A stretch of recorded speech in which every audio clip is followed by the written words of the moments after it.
Poisonous preachers come in many capsules. It's not just revealed in the obvious, conspicuous exhibits of false doctrines, but Paul argues tonight that poisonous preachers are concealed in the autocratic theological arrogance of supposed reformers. Paul's warning to Timothy is not about preachers who are outside the church, but about well-known leaders within the Ephesian church. It is to say to us that the dangers of defection are not as obvious as pointing out your favorite heresies or people who you think are heretics. But there could be gospel betrayal in your own fellowship, in your church, and maybe even in your own heart. It is interesting that Paul's forewarning to Timothy is not just about the investigation of other preachers, so much as it is the examination of your own adherence to the truth. For the larger context, when we come to 2 Timothy, it's been at least 3 or 4 years, scholars would suggest, since Paul wrote his first epistle to his young charge in the ministry. And when he writes this, Paul is suffering, according to verse 9 of chapter 2, even to the point of being chained like a criminal. Go figure. He anticipates shortly being poured out like a drink offering. This letter, 2 Timothy, if it feels abrupt or choppy when you read it, it is because it is written with a palpable urgency.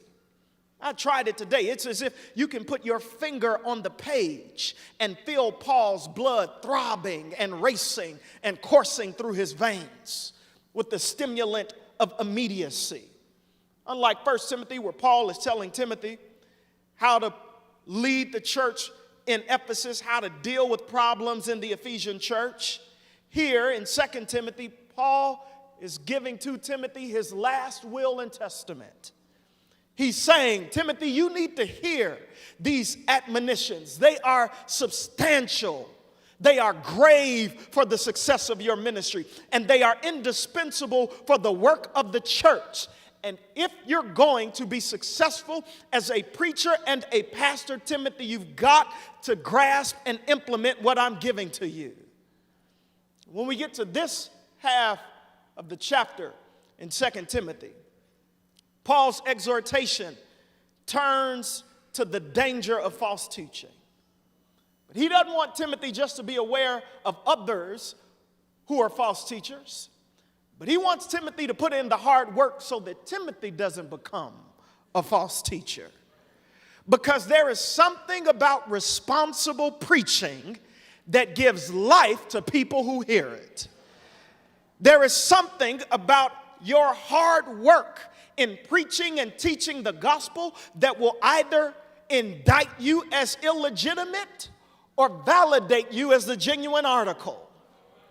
Paul, in essence, says to Timothy what I want to argue as my point of the passages tonight. Irresponsible preaching kills its own congregation. You better be careful with the preaching you do and with the preaching you hear, because it might kill you. It's as if Paul is arguing tonight there's a fine line between ignorance and evil.